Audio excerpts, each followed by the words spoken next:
Hey guys, I'll make this video real quick before I go to work in like 15-ish minutes. So I've actually built a new kind of SCAR bolt. For those of you who've been following the channel for a long time, you'll know that my SCAR PDW and my SCAR HAMR upper receiver over there have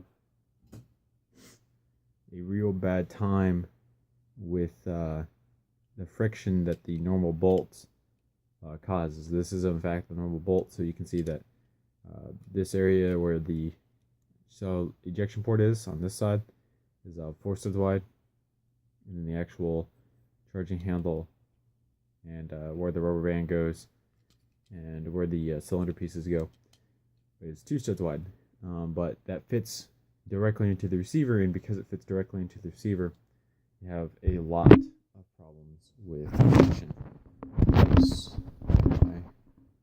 Why would you ever stay standing up? So because we had problems with friction, I came out with a new kind of SCAR PDW system, and instead of using the normal bolt system, I used Technic pieces like these.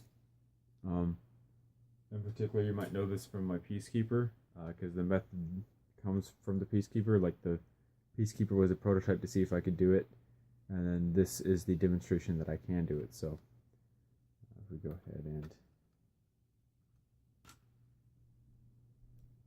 this is like the smoothest bolt that I've ever made.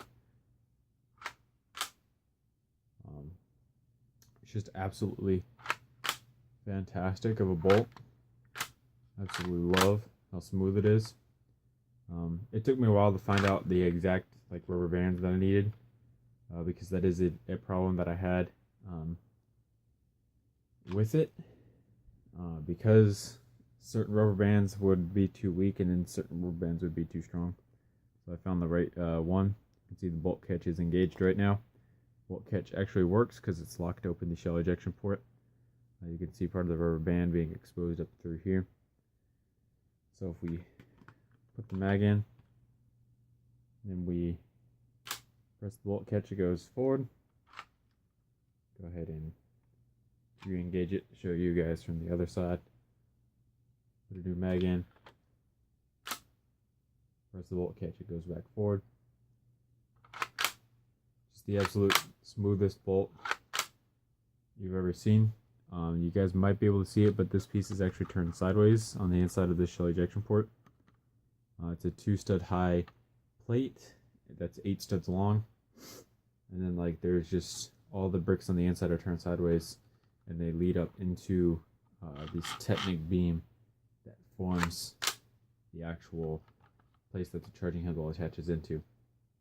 And then the charging handle is once again a sideways rounded piece. The other portion of it is right over here.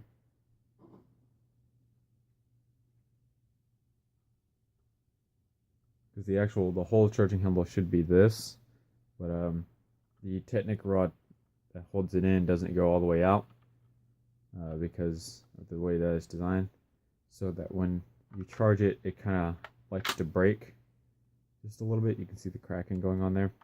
So I generally speaking leave that off because it's really annoying, to be honest. But yeah, so this is the smoothest bolt I've ever made. It's really strong because it's all made out of Technic pieces and whatnot, so that's definitely a plus. I'm never really having to worry about having to pull everything back together and everything. As for the other features of this gun, in case you guys haven't seen it in a long while, I actually fixed the trigger. At one point in time it was broken. The ambidextrous fire selector and safety. You can see I'm rotating it from the other side. The folding stock, and then it adjusts based on a simple pin system, but it's really hard to get it back in after I adjust it, so I'm not going to adjust it coming out. The front iron sight, and your gas block up here, which is the gray, and it wraps around your normal barrel. The ADS, pretty simple. the actual iron sight co-witnesses with the red dot sight, which is something that you want in guns. And then of course the shell ejection port and charging handle, as well as the bolt catch. Which is not an automatic thing. You do have to engage it yourself, but I prefer having to engage it myself over the other thing. So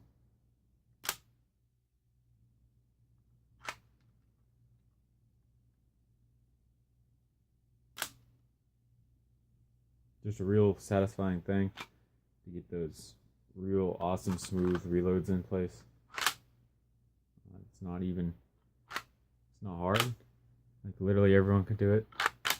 It's that perfect rubber band ratio so that it goes all the way forward and it stays forward, but it doesn't hit it so hard that it's bouncing back and then not locking all the way forward. And that's something that I really like. So pretty much it, guys. I just wanted to show you guys the updated receiver. You might be able to see some of it, but you will see light through this groove down here, and that's because I can take off this upper receiver and I can use the lower receiver for the SCAR HAMR, which is sitting up there. And because the bolts are the exact same, I can take out the bolt on this one and use it up there as well.